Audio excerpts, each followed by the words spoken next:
श्रद्धाशील बंधुओं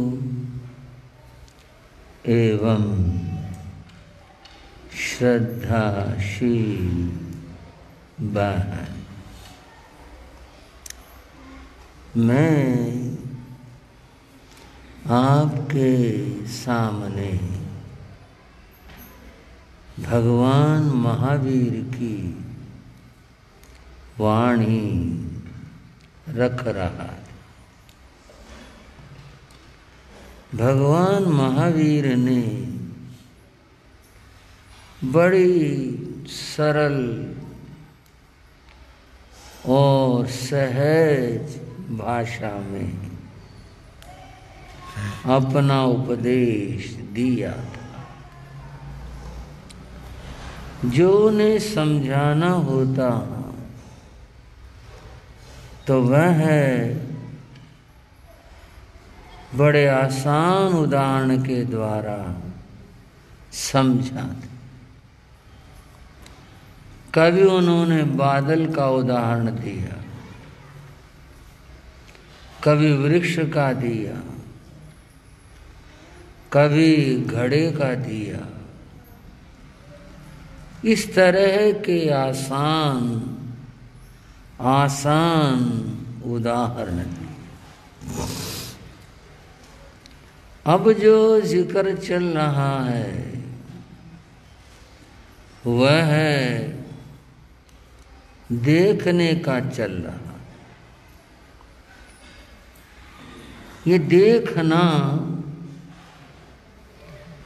कितने तरह का, कितने प्रकार का होता। प्रकार की बात सुन लो। एक गांव में काशी जी से पंडित जी आए तो आतिथ्य किया, ठहराया, खाना वगैरह सब हुआ। शाम को बैठे थे, 5-7 आदमी बैठे थे। सबने कहा पंडित जी कुछ बात सुनाओ। बोले हाँ सुना देंगे, सुनाओ। पंडित जी बोले पहले तुम ये बताओ, तुमने नल का नाम सुना है? बोले हाँ जी सुना है। राजा नल हुआ, उससे मतलब नल का नाम सुना है? बोले हाँ जी सुना है। कितने नल हुए? वो लगे देखने में, एक की सुना था हमने तो राजा नल, और एक बैठे थे भाई। बोले पंडित जी तने कौन सा चाहिए है? एक तो हमारी छात पे 6 इंची धरे है, एक 4 इंची है, एक 2 इंची है। बोल तने कौन सा चाहिए? बोला भाई सुना वाली बात होगी मेरी तो पूरी। ये प्रकार हर एक जगह लग जाता। भाई ये चीज कितने प्रकार की है।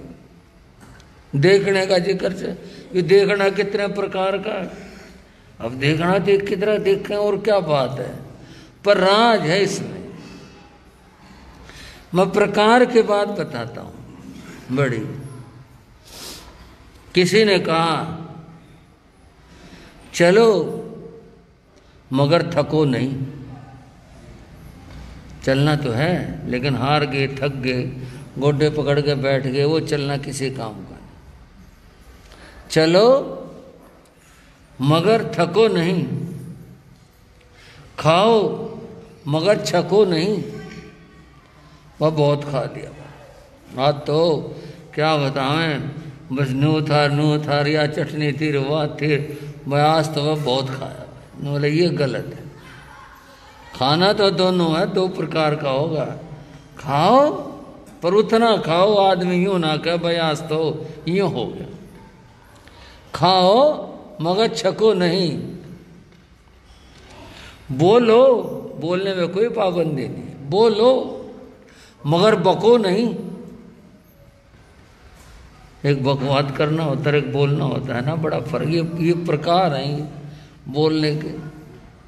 अब देखने की बात है, देखो मगर तको नहीं। देखना तो सहज है और तकना तो फिर आप क्या व्याख्या करूं, आप खुद ही से आने हो, जानते हो। जो आदमी ताक झांक करने लग जाता है, बस यही कहते हैं वे आदमी ठीक नहीं है। ताक झांक करता है, तकना और है और देखना और है। सहज रूप से देख रहे हैं, ठीक है, लेकिन कहीं निगाह अगर लग गई है किसी के घर पर, धन पर, चीज पर, वो तकना हो जाता। बंधुओं, भगवान महावीर ने कहा चत्तारी, 4 प्रकार के पुरुष जाया पणता, 4 तरह के आदमी हैं।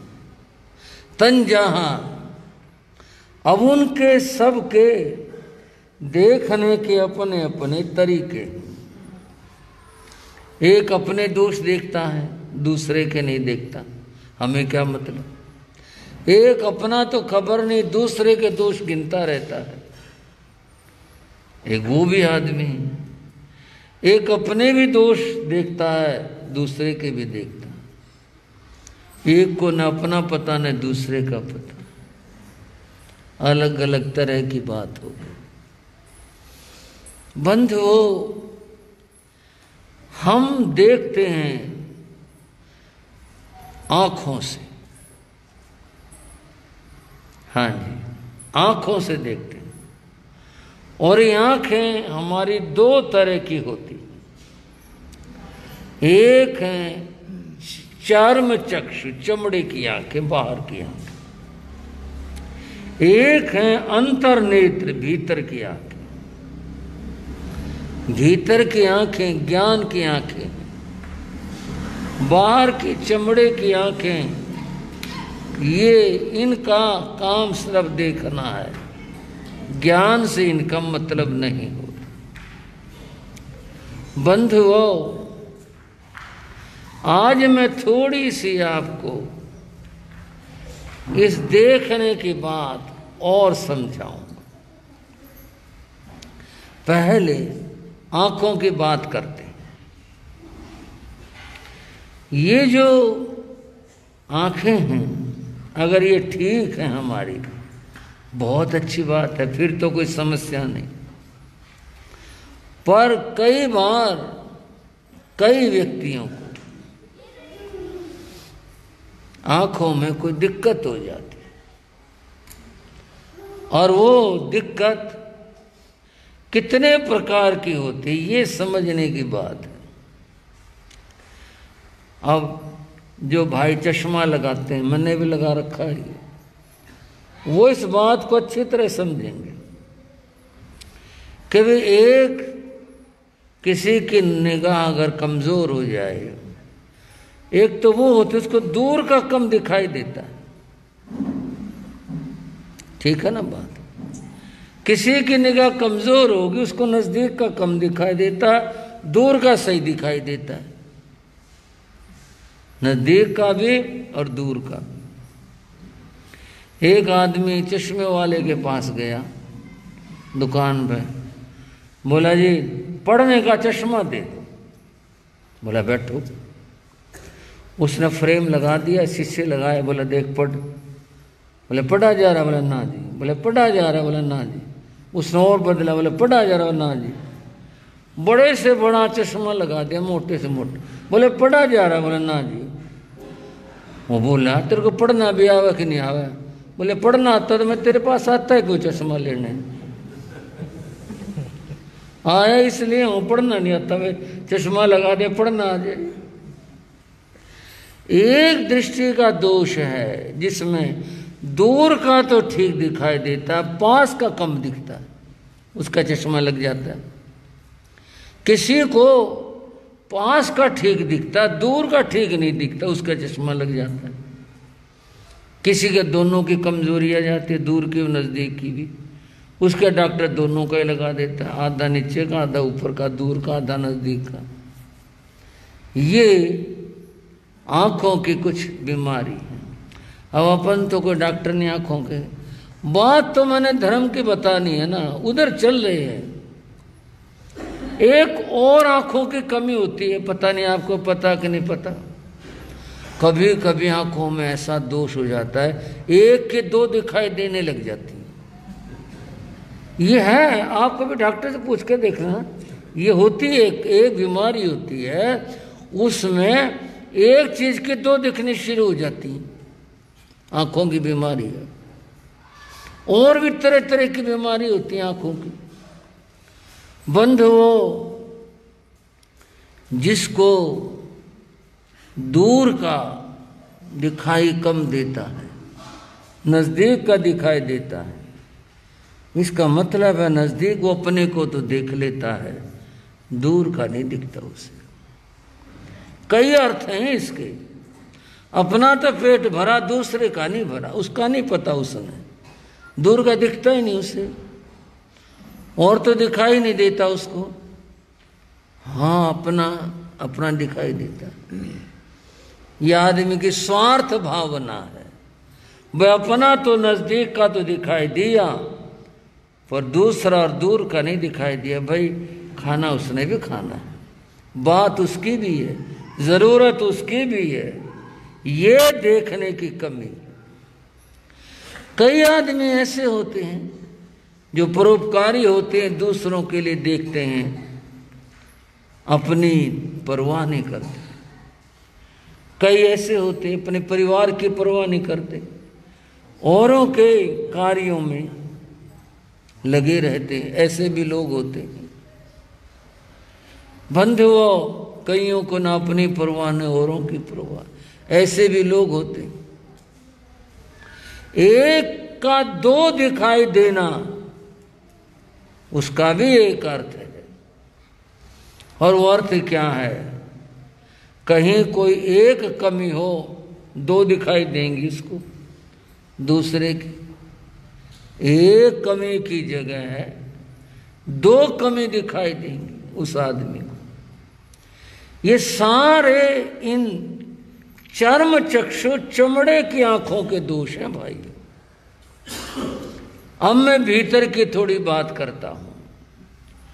वो भीतर के क्या किस तरह के दोष होते हैं और भगवान ने उनके बारे में क्या बातें बताई। भगवान ने ये बताया, जिसको मिथ्यात्व का उदय होता है। किसका उदय भाई?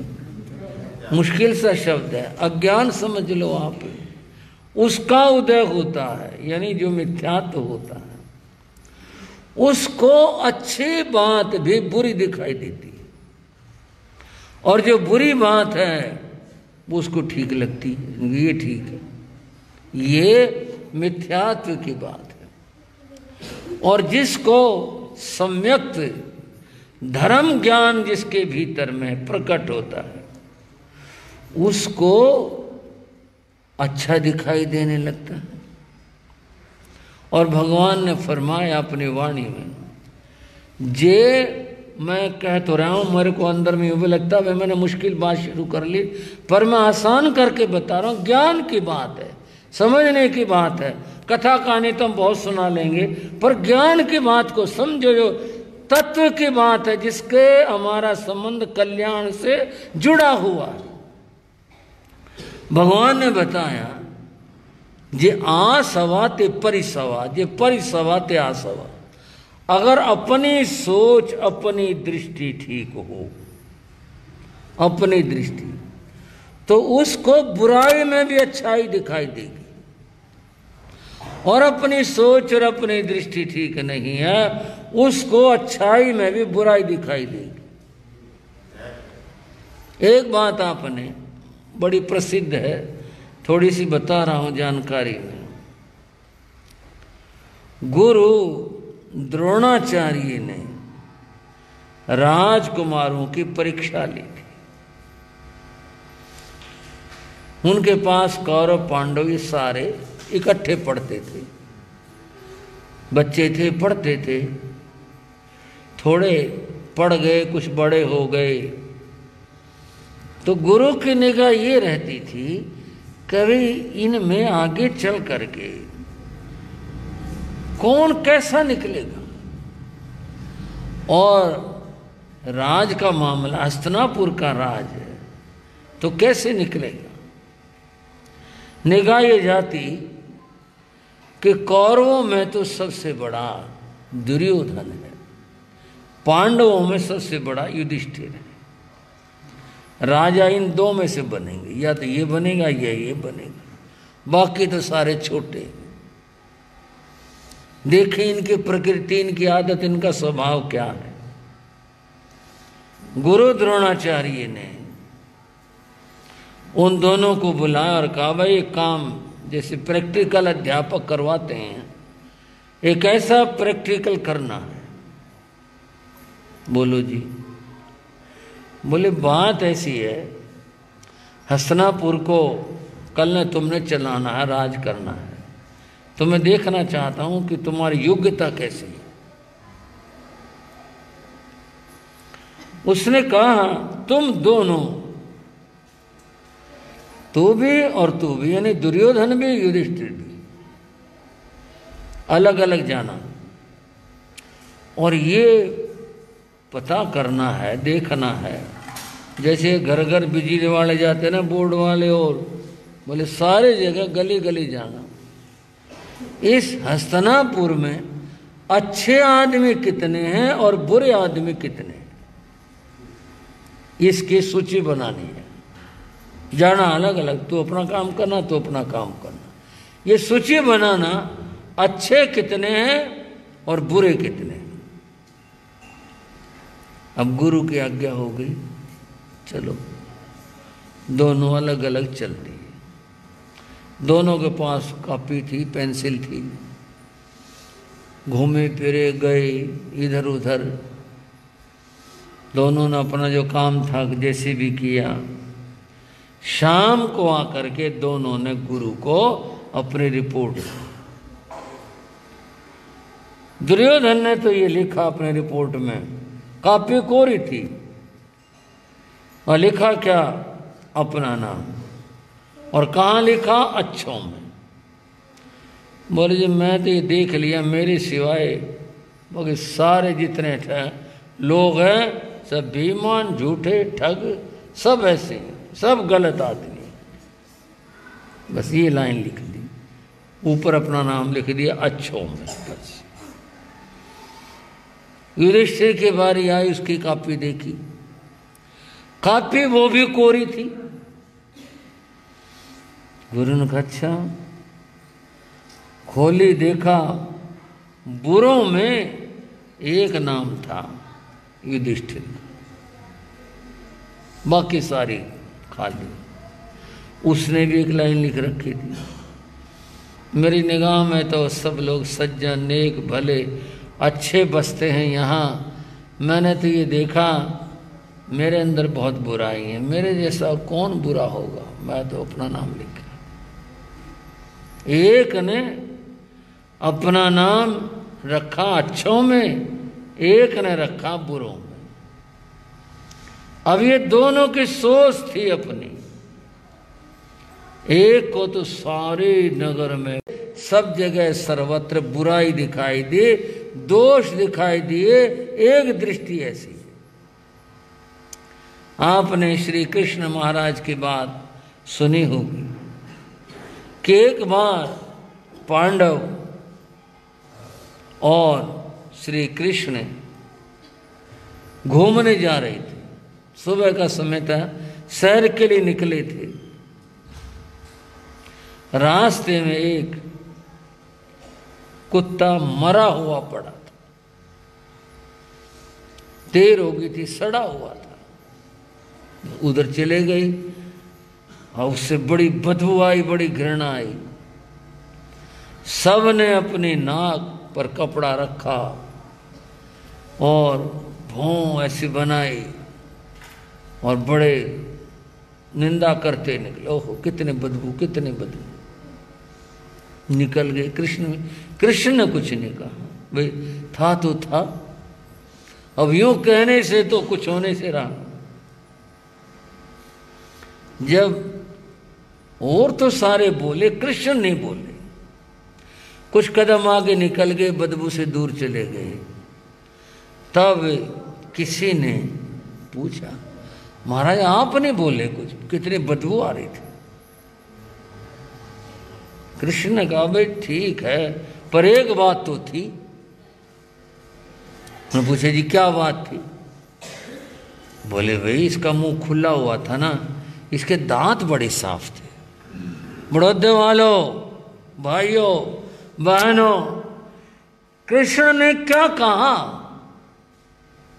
आदमी तो इतने दातून और तरह तरह के उपाय करता है, मंजन रगड़ता है, इतना कुछ करता है, लेकिन फिर भी उसके दांत इतने साफ नहीं होते।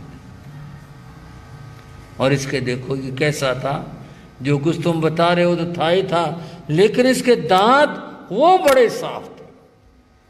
और ये बात सच थी, दांत साफ थे उसके। बंधुओं, देखा तो सबने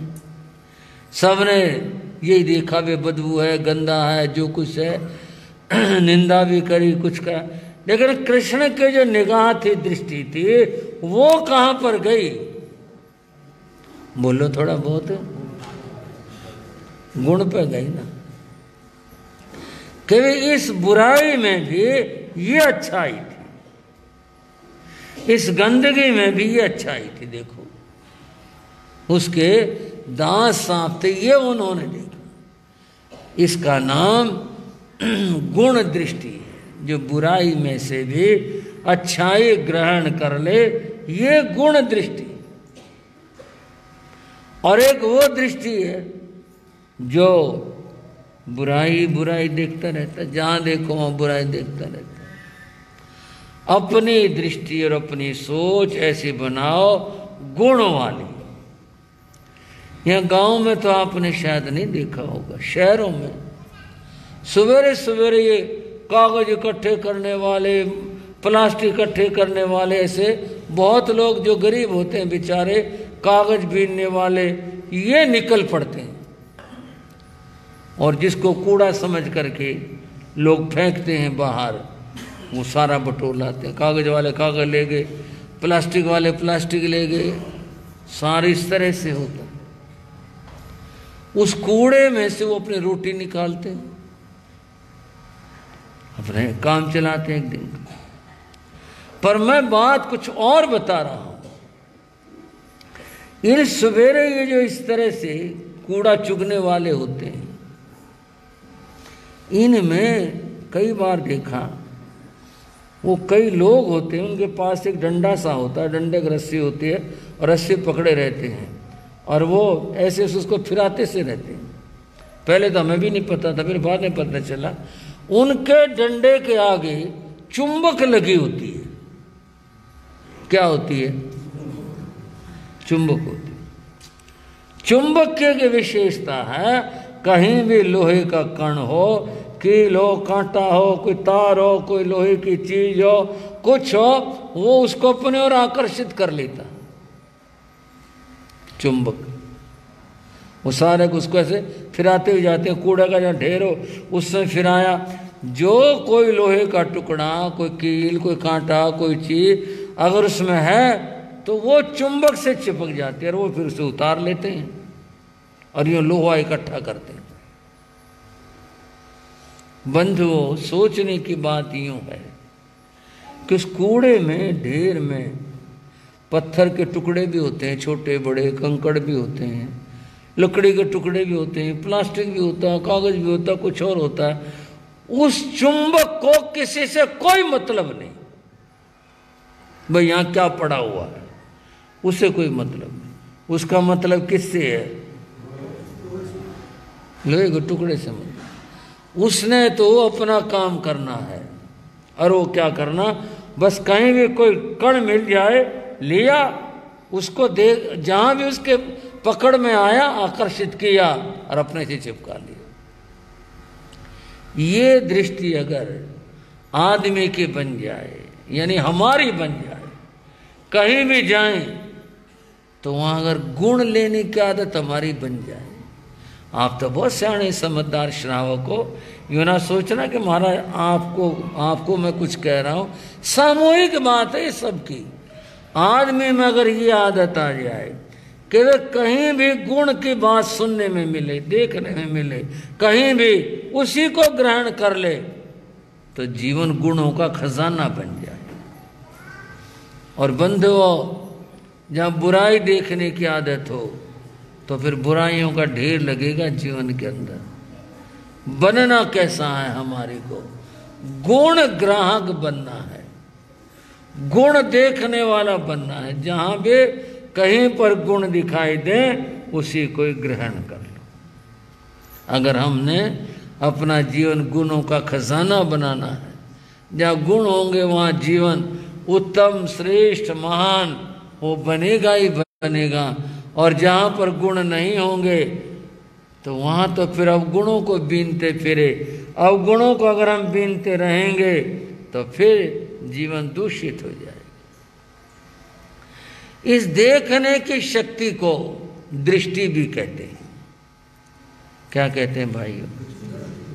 इसका नाम दृष्टि भी होता है। देखने की जो हमारी शक्ति है इसको हम दृष्टि भी कहते हैं। एक शब्द है हमारे सामने दृष्टि, और एक शब्द है सृष्टि। सृष्टि दुनिया को कहते हैं, संसार को सृष्टि कहते हैं, और दृष्टि हमारी देखने की जो शक्ति है उसको कहते हैं।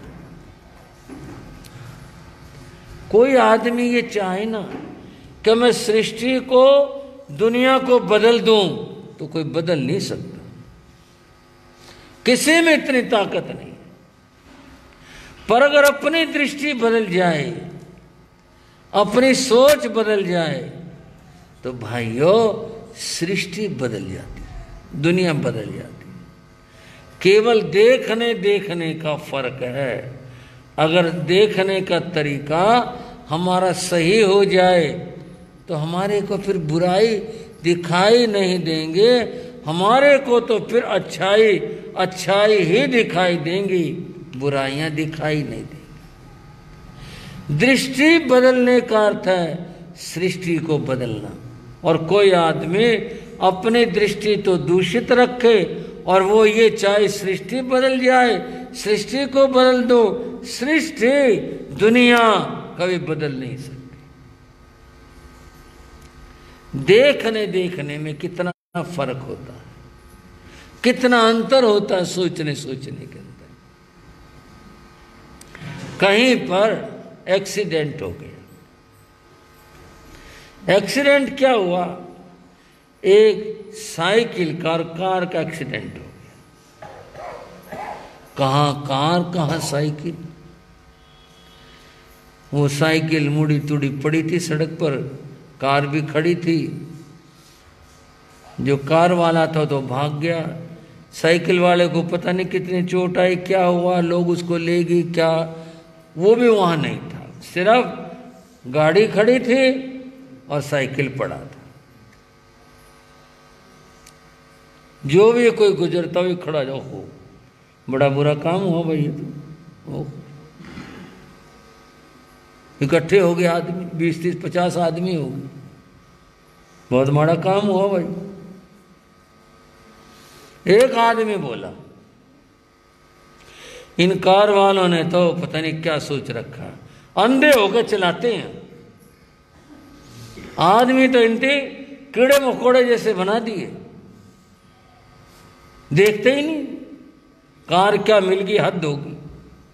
बोल, बेचारा मार दिया कहीं। कार वाले तो अंधे हो रहे, अंधे। एक आदमी ने ये विचार प्रकट किया।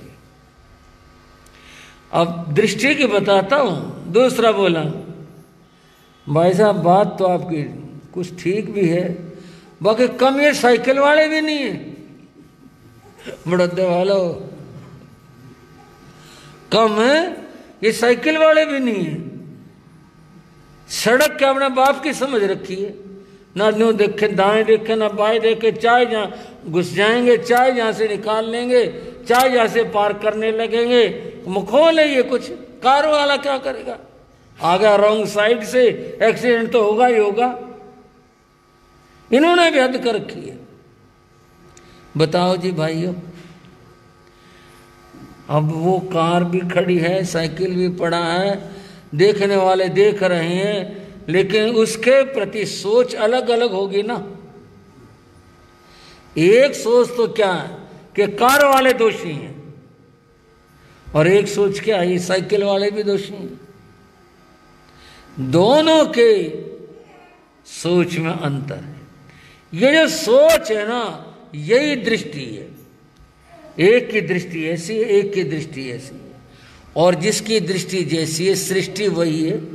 उसकी निगाह में कार वाले गलत हैं, उसकी निगाह में ये साइकिल वाले भी कम नहीं है, ये भी गलत है। एक और तीसरा भी बोल पड़ा। तीसरा बोला, भाई साहब ना ये कार वाले गलत, ना ये साइकिल वाले गलत, सारा मामला इस कर्म का है। लो जी, सारा ही मामला उलट गया। सारा मामला किसका है? कर्म का। भाई दुनिया चलाए, साइकिल चलावे, दुनिया कार चलावे, दुनिया भागी जावे, बताओ एक्सीडेंट किसका हुआ? भाई कर्म, इसके भी खराब थे, इसके भी खराब थे। अपना कर्म खराब था जब ये काम हुआ, नहीं तो क्यों होता? दुनिया ने जा रही है, बताओ, दिन रात भागी फिरे दुनिया, साइकिल वाले भी चले, कार वाले भी चले, पैदल वाले भी चले। जब कर्म खराब होता तो ऐसी घटना होती है। कुछ नहीं भाई, कर्म का सारा दोष है। उस तीसरे आदमी ने दोनों को बरी कर दिया। उसने तो कर्म की बात को बुरा बताया, कर्म खराब है, कर्म की वजह से ऐसा। कह मैं ये रहा था आपको, ये सारा का सारा मामला दृष्टि का है, सोच का है। इस दृष्टि से ही सब अच्छा बुरा देखा जाता है। अपनी दृष्टि को गुणग्राही बनाओ, गुण देखने वाला बनाओ।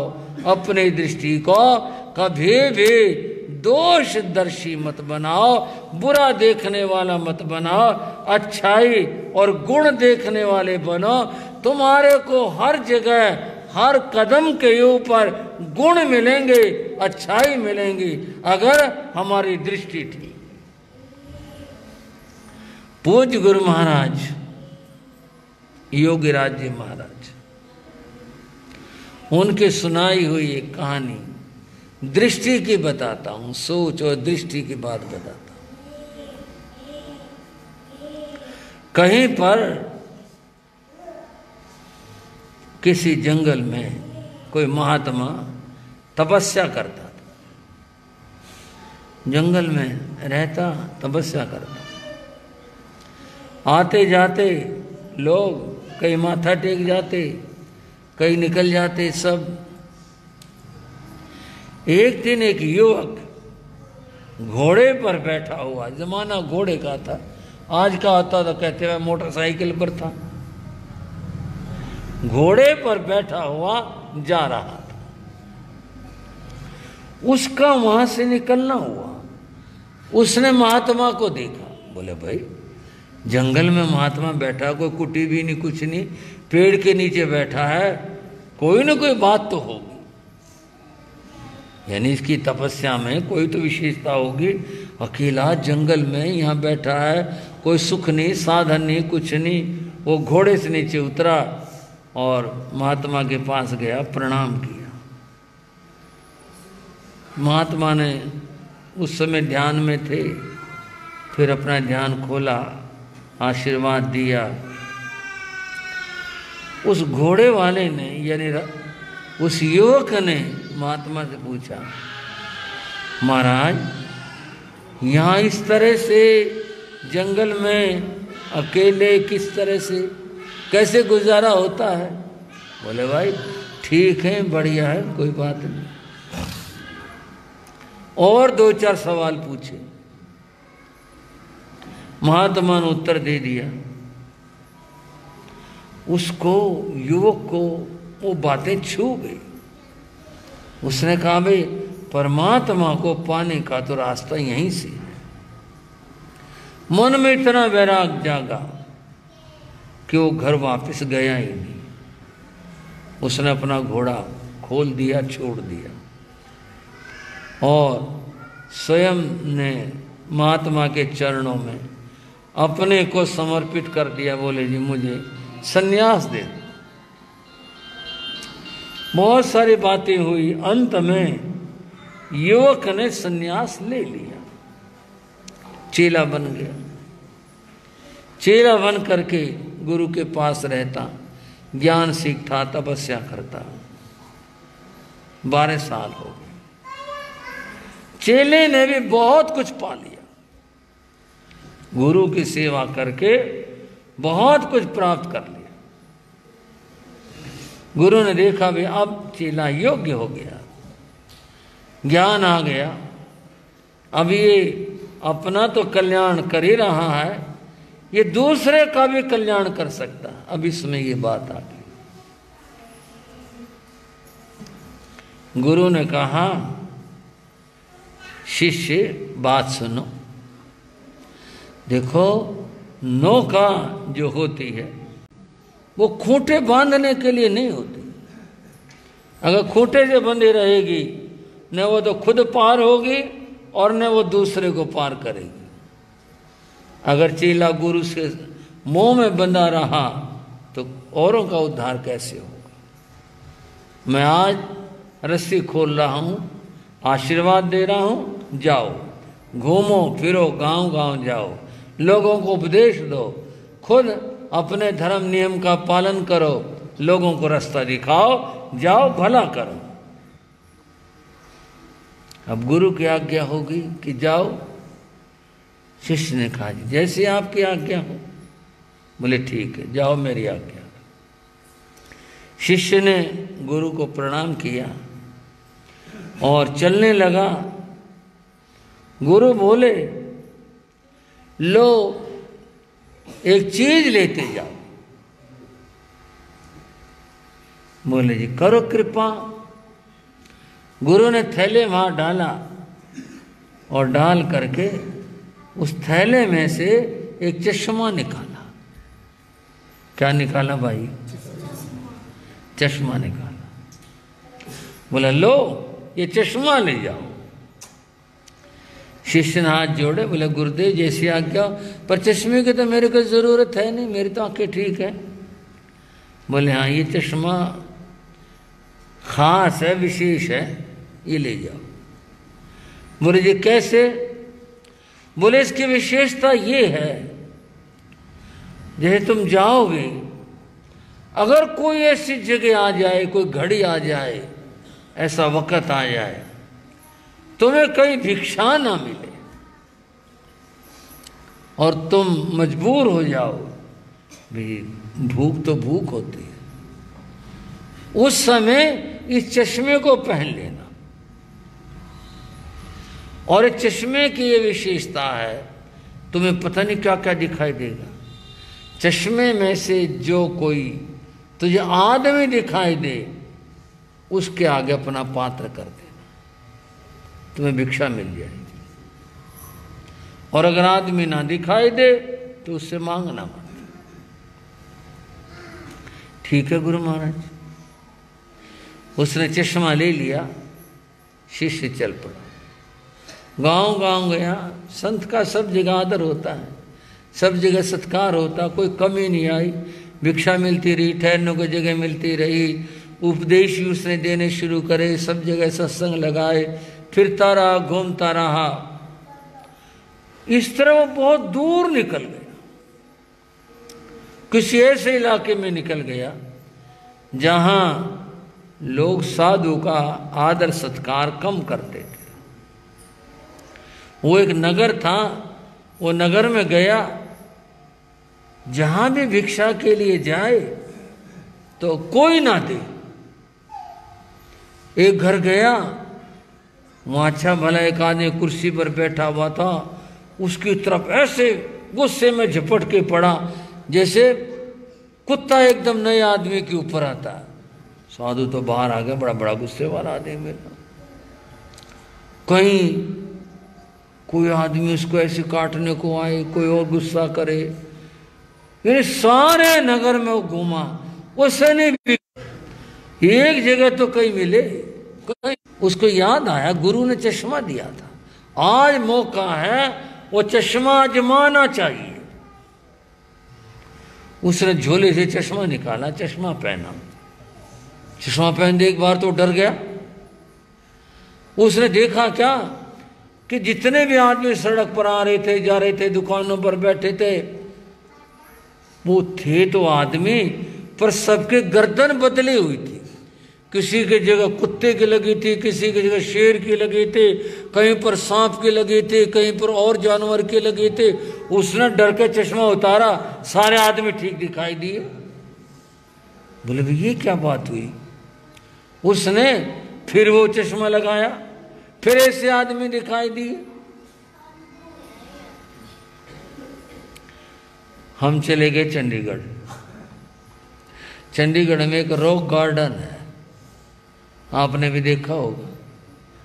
वो वहाँ टूटी फूटी चीज़ों से जोड़ जोड़ करके आकृतियाँ बनाई हुई हैं। कुछ उसमें मनोरंजन से भी हैं, तो हम भी गए तो मैं चलो भी देखें, चंडीगढ़ आए हैं। और भाई जो साथ में था बोले जी एक एक करके इस शीशे में देखो। मैं शीशा हमने क्या करना देख कर? बोले ना जी वो मुंह देखने वाला मामला नहीं है, देखो तो आप।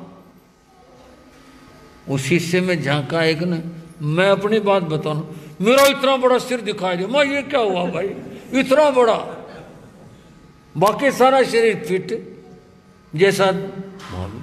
वो भी हंस पड़ा, बोले देख लिया जी मामला। आगे एक और लगा हुआ था, उसमें आदमी को इतना बड़ा पेट। आदमी देख करके हंस भी ले और डर भी जाए, ये क्या? ये भी बड़ा कमाल होता है।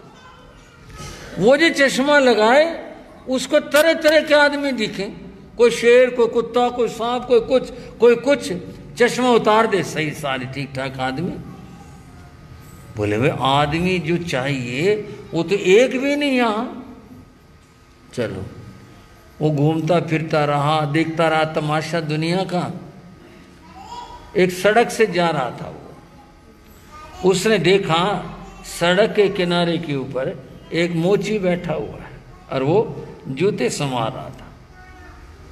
उसने देखा वो बिल्कुल पूरा आदमी दिखाई दिया, उसकी गर्दन आदमी की गर्दन थी। उसने फिर उतारा चश्मा, फिर लगाया, वो बिल्कुल ठीक था।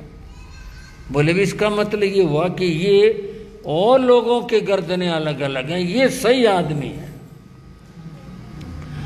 अब उसके सामने समस्या आई कि मैं इसे कैसे भिक्षा मांगूं, ये बेचारा गरीब आदमी कैसे। वो वहाँ तक गया, मोची ने उसे देखा और वो खड़ा हो गया, हाथ जोड़े, महाराज प्रणाम। अच्छा भाई आशीर्वाद दिया और बिना कहे बोला महाराज भोजन का समय है, भोजन करो। साधु चुप रहा, बोला नहीं। वो अपने आप ही बोला, बोले महाराज सामने ढाबा है, पंडित का ढाबा है, आप कुछ सोच रहे हो ना, वहाँ चलो, पैसे मैं दूंगा, भोजन आप करो। साधु बहुत भूखा था, बोला चलो। गए, भोजन परोस दिया, वो खाने बैठ गया। मोची अपने काम पर आया, अपनी जगह। मन में क्या आया, बड़े दिनों बाद साधु के दर्शन हुए। आज तो साधु को कुछ न कुछ दान दक्षिणा देनी चाहिए। अब वो गरीब आदमी, उसने क्या सोचा, ये मेरे जूते, वो जूते बनाता था, गांठता भी था, बनाता भी था। एक जोड़ी रखी थी बड़ी अच्छी बनी हुई। बोले अगर ये बिक जाए और जितने की बिकेगी ना वो पैसे मैं साधु को दे दूंगा। अब पहले जमाने में रुपये 2 रुपये का जोड़ा बिकता था। बोले ये बिक जाए तो मैं साधु को दे दूँ। थोड़ी देर हुई, वो बैठा था, राजा की सवारी आ गई। अब होगा कोई कार्यक्रम, उधर से गुजरता होगा। राजा रथ में बैठा था। राजा भी अपने बाजार को राजधानी देखता हुआ चल रहा था।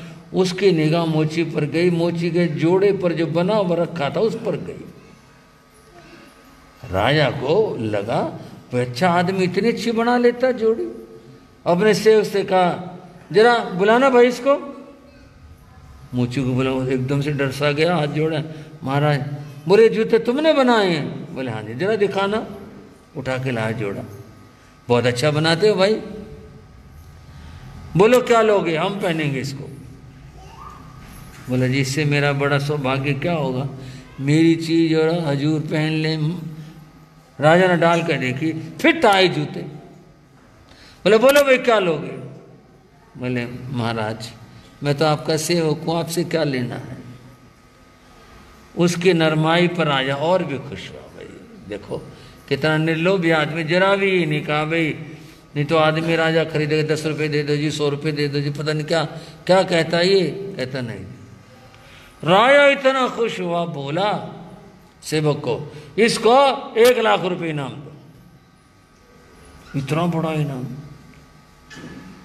मोची चुप रहा, सवारी आगे चली गई। जिसकी ड्यूटी लगाई थी राजा ने, उसने कहा चल भाई खजाने चल, महाराज का हुक्म हुआ। बोला जी हाँ हाँ चलो। वो ले गया, और वो चांदी के रुपये होते थे, 1 लाख रुपए बहुत हो गए। उससे तो उठने में मुश्किल थे, किसी इसमें गाड़ी में किसी चीज में लाद करके वो रुपए जहां वो बैठता था वहां तक लाए गए। मोची ने अपने से सवाल किया स्वयं से कि ये पैसा मेरा है या किसका है। मैंने तो संकल्प किया है कि वे जो ये जूते बिकेंगे उससे जो भी मिलेगा वो मैं साधु को दूंगा। कोई बीच में आदमी तो नहीं था भी किसी के आगे बात कही हो। बात तो किसकी थी? मन की तो बात थी। साधु क्या करेगा, इतने पैसे होंगे दे दो, 5-10 रुपए दे दो, मुट्ठी भर के दे दो। और कितने चाहिए साधु को? जिंदगी में पहला तो मौका आया, इतना पैसा आज मिला, कितनी बात सोची जा सकती थी। पर उसकी ईमानदारी उसने करना, बेईमानी नहीं करनी। जब मन में सोच लिया कि ये साधु को देने हैं, मैंने इसमें से 1 रुपया नहीं रखना। वो साधु ने खाना खा लिया था, बैठा हुआ था, आराम कर रहा था।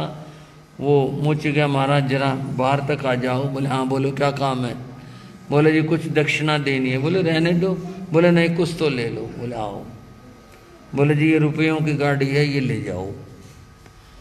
बोले क्या कर रहा है तू, किसके हैं ये, क्या मामला है? उसने बात बता दी। बोले जी मेरे हैं और जूते बिके हैं, मैंने ये सोचा था, अब मैं तो इसमें से लूंगा नहीं, ये आपके हैं, आप ले जाओ। साधु बोला तो पागल आदमी है, मैं ले जाऊं? एक तो छोड़ के आया हूं और नया मैं और चिमटाऊंगा अपने आप को। भाई मैं नहीं लेने का, चलो रुपया दे ले तो यूं ले लेते, चलो खाना खा लेंगे, यहाँ तक तो बात हो गई, मैंने लेने का। और मोची बोला तो मैं बिल्कुल भी नहीं लूंगा, मैं तो मन में सोच ली, मैं अपनी ईमानदारी के ऊपर हूं, मैं बिल्कुल भी नहीं लूंगा। साधु बोला मैं भी नहीं लूंगा। फिर क्या हो? बोले राजा को उल्टे भिजवा दो। भाई हो वो पैसे उल्टे भिजवा दिए, ना मोची ने लिए ना साधु ने लिए। वो मोची तो अपने काम पर बैठ गया। साधु ने कहा भाई चलो बहुत दिन हो गए, अब गुरु के पास चलते। वह है जहाँ गुरु थे, 2 दिन 4 दिन 10 दिन लगा करके वो वहां पहुंचा, प्रणाम किया। गुरु ने राजी खुशी पूछी और ठीक रहा भाई, कहीं कोई दिक्कत तो नहीं? बोले नहीं जी ठीक रहा, सब जगह बढ़िया रहा। बोले जी वो एक चश्मे की कहानी बाकी है। बोले सुनाओ। उसने सारी बात बताई। बोले जी वो उस व्यक्ति ने ऐसा ऐसा किया और मुझसे बोला रुपए ले जा, मैं लाया नहीं, मैंने वापस कर दिए। बोला मैं भी लेता, उसने राजा को वापस कर दिए। ये कहानी हुई। उसके गुरु महात्मा कहते हैं अब तुम समझ पाए इंसान क्या होता है, इंसानियत क्या चीज होती है। ये खाली जो शक्ल दिखाई देती है, खाली ये इंसान नहीं है। इंसान वो जिसमें इंसानियत हो। उस व्यक्ति को देखो कि जो गरीब होते हुए भी और इतना धन मिला, और साधु ने चलो, साधु ने कह दिया मैं लेता नहीं, फिर तो मालिक था वो। लेकिन क्या कमाल की बात है, क्या अद्भुत बात है। जरा भी लोभ और लालच नहीं किया मन के अंदर। इंसान वो जिसमें इंसानियत हो। बंधुओं, दृष्टि की बात चल रही थी। वो जो चश्मा था ना, वो चश्मे का नाम है ज्ञान चश्मा। क्या नाम है? बस ये चश्मा शीशी का, प्लास्टिक का है। ज्ञान चश्मे से चीज दिखाई देती है जो असली होती है और सही होती है। बंधुओं, ज्ञान के नेत्रों से देखो तो दुनिया कुछ और दिखाई देगी, मामला कुछ और लगेगा। ज्ञान चश्मे से हम अपने को देखेंगे तो पता चलेगा मैं भी क्या हूं। ज्ञान चश्मे से दुनिया को देखोगे कुछ और पता चलेगा। अपनी दृष्टि को गुणग्राही दृष्टि बनाना है। गुण लेने हैं, अवगुण नहीं लेने हैं। ये जो गुण हैं इनसे अपना जीवन भरो तो उद्धार और कल्याण होगा, ऐसा भगवान का कहना है। और प्रभु को नमन करते हुए गुरु को नमन करते हैं। चत्तारी मंगलम, अरिहंता मंगलम, सिद्धा मंगलम, साहू मंगलम, केवली प्रणतो धम्मो मंगलम। चत्तारी रोगोत्तमा, अरिहंता रोगोत्तमा, सिद्धा रोगोत्तमा, साहू रोगोत्तमा, केवली प्रणतो धम्मो रोगोत्तमो। चत्तारी शरणं प्रव्रजामि, अरिहन्ते शरणं प्रव्रजामि, सिद्धे शरणं प्रव्रजामि, साहु शरणं प्रव्रजामि, केवली प्रणतं धम्मं शरणं प्रव्रजामि। ये चार शरण दुख और न शरणा कोई होगा, जो भवे प्राणी करे आचरण, उसका अजर अमर पद होगा, उसका सदा मंगल आशीर्वाद, मंगल आशीर्वाद, मंगल आशीर्वाद।